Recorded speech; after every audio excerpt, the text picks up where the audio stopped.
you guys are preparing. Sure. So we've been tracking this winter storm over the last week. About Tuesday, we made a decision to enact our emergency operations center. And so what that is it's really the formal start of our preparation for the winter storm. So we started to coordinate with local municipalities and their emergency operations centers. We've been coordinating with ERCOT, with our regulated utility commission up in Austin.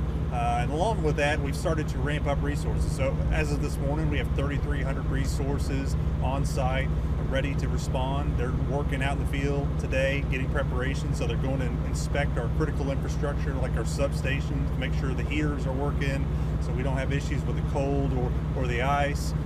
We're also doing some advanced vegetation trimming out there. So areas where we know we have high risk, we've added additional crews to do that.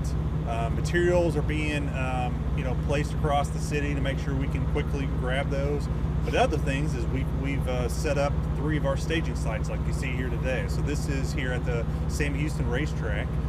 We have around 300 resources that are going to be staged out of here, and we can go up to over 1,000 resources out of this staging site. And so this staging site will support the area here in northern part of Houston. So it's really a staging or like an operating center that we set up from scratch that it's all kind of self-contained. So crews can come in, bring their debris that they have from out in the field and drop it off. They can get refueled, get new equipment, they can use the restroom, we've got a dining hall, they can do their laundry, they grab new material. It's its own self-contained staging site. And so the idea is we put these in areas that are a potential risk to extreme weather. It allows those crews to quickly get out there and make restorations.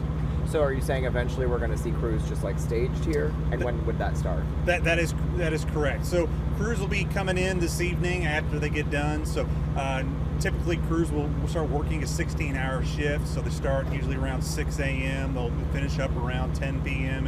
in the evening. They'll come in, go through that process of dropping material, getting food, getting refueled, getting ready for the next day.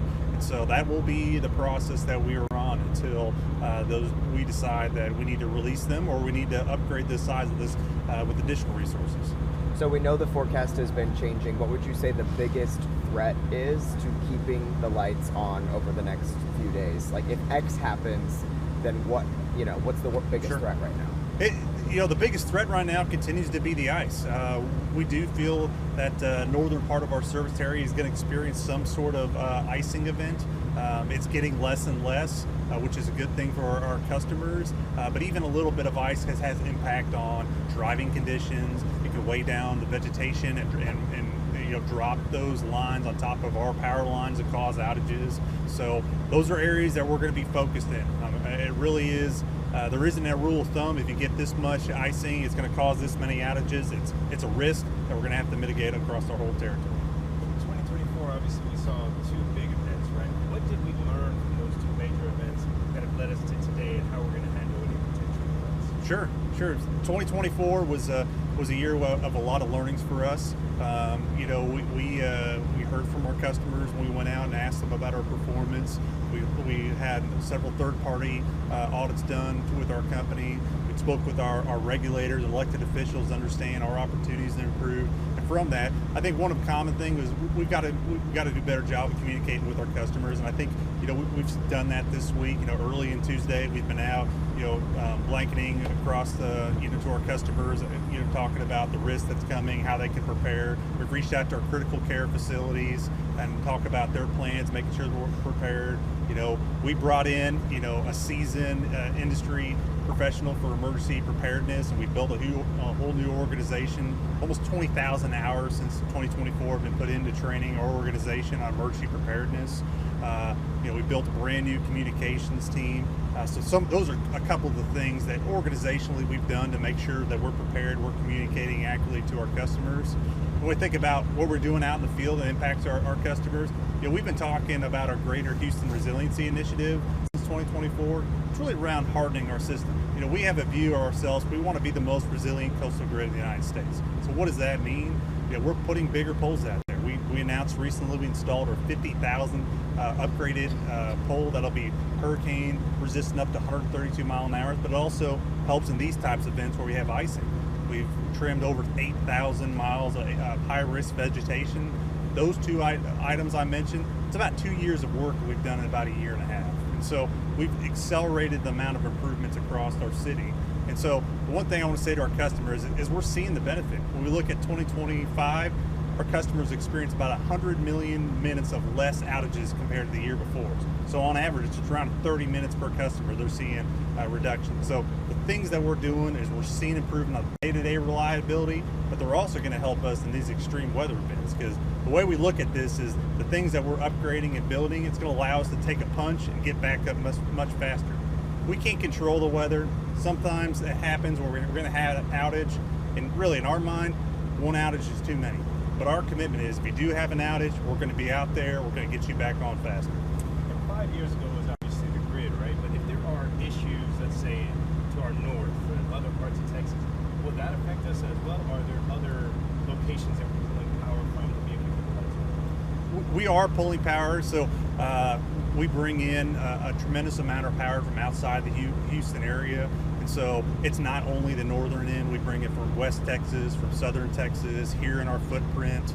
And so we have multiple different sources to bring electricity into there. And so another things that other utilities are doing along with us is, we've added air spoilers onto our lines to help prevent some slacking. So as icing events happen, it makes the transmission lines more hardened. And so we feel very confident that the transmission lines will hold up well, and also that the generation will be there to provide the electricity to our customers. What is the protocol for people who might see like icing or frozen infrastructure? Sure. Seeing ice on our power lines isn't a huge concern. The real concern is if ice buildups and it pulls down that line, or really it'll likely be a vegetation, it breaks a tree limb down, it hits the line and goes to the ground. It's the same conversation we have in any storm. If you see a down power line, don't go near it. Could still be energized. Please let us know about it, and we'll send a truck out as quickly and safely as possible. When you talk about resources and personnel out in the field, how does it compare to storms like the one this time last year or the ones prior? Is it the same? Is it more? Is it less?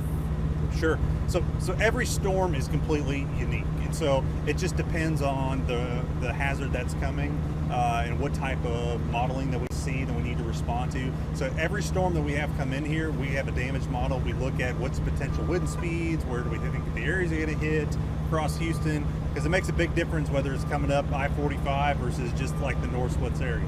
But every storm we take very, very seriously. We tend to take a conservative approach to that. So we look at what's the worst case potential, and we start staffing up to that with a little bit of buffer, because we want to make sure that we can quickly and safely restore power to our customers. Those folks out there, obviously concerned leading into what they're hearing, obviously media coverage of what they're seeing. What if you can speak to that person in their home right now, who's going to be home, through this entire event? What would you say to them? I would say, the first thing I would say is, if you haven't got a chance to sign up for Power Alert service, that's a great opportunity to get, personalized service of a potential outage. So if you do have an outage, you're able to see our estimated restoration time and give you, premise-specific information. The second thing is, we have a brand new cloud-based outage tracker, so you're going to be able to see the restoration for, the whole city of Houston and how we're progressing. Or if you have an outage, you can understand if it's just yourself or the whole neighborhood. But the other thing is just be prepared like any storm. Make sure your cell phones are charged, making sure your vehicle's full of gas, you've got batteries in your flashlights, just the general storm. And this is what it's going to be. It's going to be mimicked similar to like a spring or fall storm that we typically get, but it's going to be ice in this case. The other thing I'll just, growing up in the Midwest is, ice is dangerous. And so black ice is a huge concern. So if our customers do get on the road, just be very careful driving, because ice is a much more dangerous hazard than just traditionally snow on the ground. I know we talk a little about electric, but you talk a little about natural gas too. What kind of things you've done there? Sure.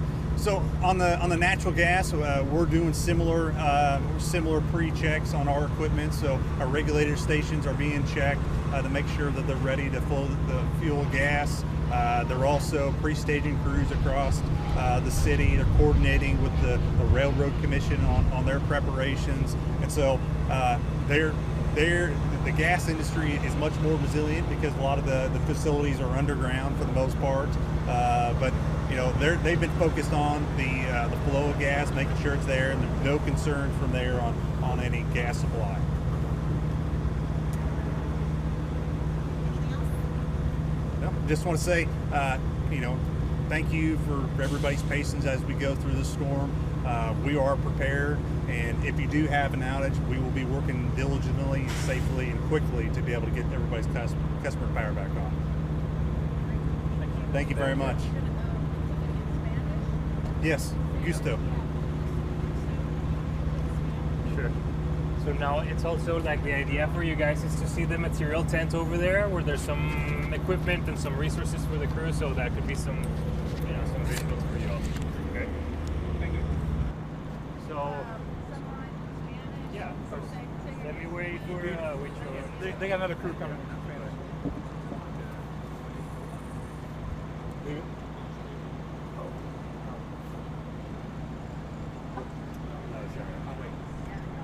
Which of you want to do this? Let's do it in Spanish. Want to do it right now? ¿Quién lo va a hacer? ¿Quién más? Fox. ¿Faltas? ¿Pero? ¿Faltas?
Because I was having lunch.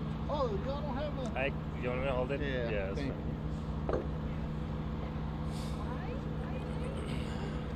I was on happy lunch and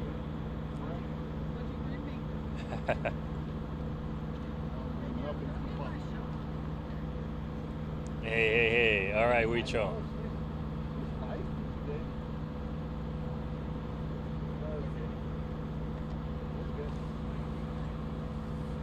Okay.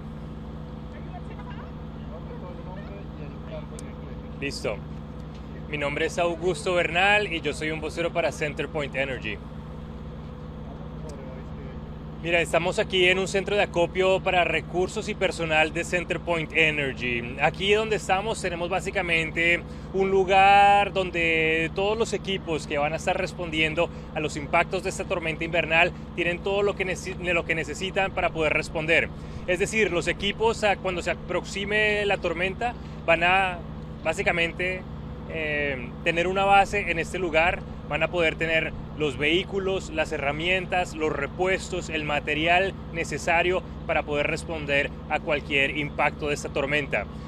Tenemos algunos trailers, algunas carpas donde estos equipos que vienen de diferentes partes del área de Houston, incluso desde afuera del área de Houston, donde pueden alimentarse, lavar la ropa, básicamente estar estacionados mientras esperan que llegue la tormenta.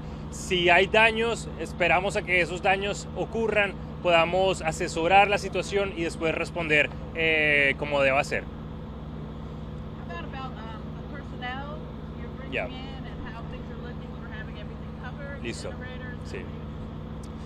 Sí, tenemos alrededor de 3.300 elementos de CenterPoint Energy y contratistas que van a responder a esta tormenta. La mayoría de ellos son de aquí de CenterPoint Energy y nuestros contratistas, pero tenemos alrededor de 600 elementos que están viniendo de otras áreas del país para apoyar en la restauración eléctrica de los posibles impactos de esta tormenta. Te puedo decir también que tenemos cerca de 2.500 empleados y contratistas de CenterPoint. Tenemos nuestro centro de operaciones de emergencias habilitado. Esos son alrededor de otras otras 200 personas. Entonces la idea es estar preparados para responder y poder básicamente volver a prender las luces una vez pase esta tormenta invernal y cause esos posibles daños.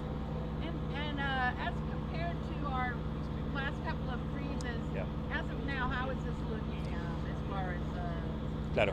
direness and Ahorita lo que estamos viendo que es la posibilidad de tener hielo que esté en el tendido eléctrico, en las líneas de luz, y esa acumulación de hielo, ese peso adicional del hielo puede causar daños en las líneas eléctricas, lo que puede generar apagones en el área de Houston.